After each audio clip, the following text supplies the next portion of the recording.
Nous sommes en présence du président de la société d'histoire de la Suisse romande. D'histoire de la Suisse romande, Christophe Villemier, qui est historien. Absolument. Racontez-nous la présence au Salon du Livre, pour quelle raison? Parce que l'histoire est mal enseignée à l'école? Non, absolument pas. Les sociétés savantes sont des entités très anciennes, elles datent du 19e siècle pour la plupart. Oui.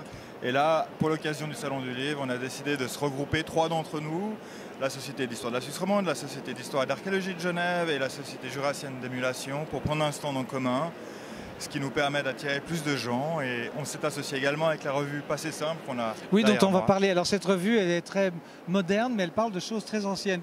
Comment avez-vous réussi ce miracle? Alors c'est Justin Favreau, le rédacteur en chef, qui l'a créé, qui s'en occupe maintenant et qui publie 10 numéros par année. C'est très éclectique, ça s'adresse à un grand public. Mais on va en prendre un numéro. Les textes ne sont constitués que par des historiens patentés. Elle rencontre un succès énorme alors qu'au début tout le monde lui disait que son projet était voué à l'échec. Et au final il a plus de 3000 abonnés, ce qui rend le projet viable. Beaucoup de succès. Pour les sociétés savantes, c'est évidemment une vitrine importante pour nous qui sommes relativement confidentiels. Nos parutions tirent à 500-600 exemplaires au mieux.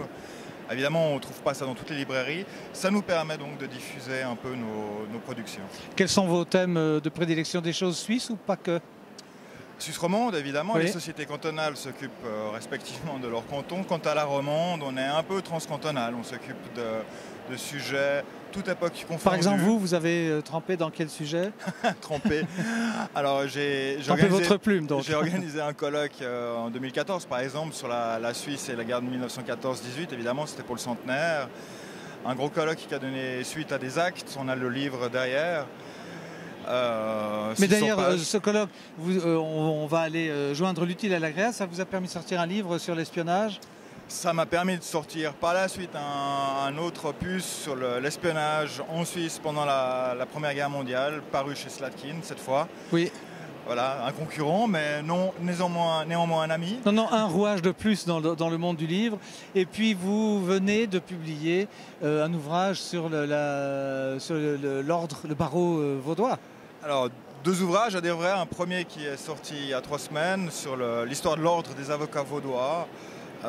Né en 1898, c'est donc un ordre qui traverse tout le XXe siècle et 2 guerres mondiales. C'est une première en Suisse, si on veut bien, puisque c'est la première fois qu'une corporation d'avocats, profession jurée, est d'accord d'ouvrir ses archives. Évidemment, un non-avocat en plus pour vous. Absolument.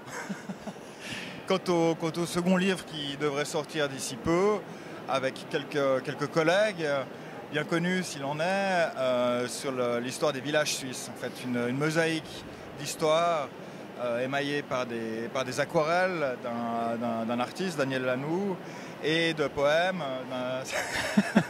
de vous. On reviendra si vous avez un peu une pub, parce que le livre, je crois, va sortir bientôt.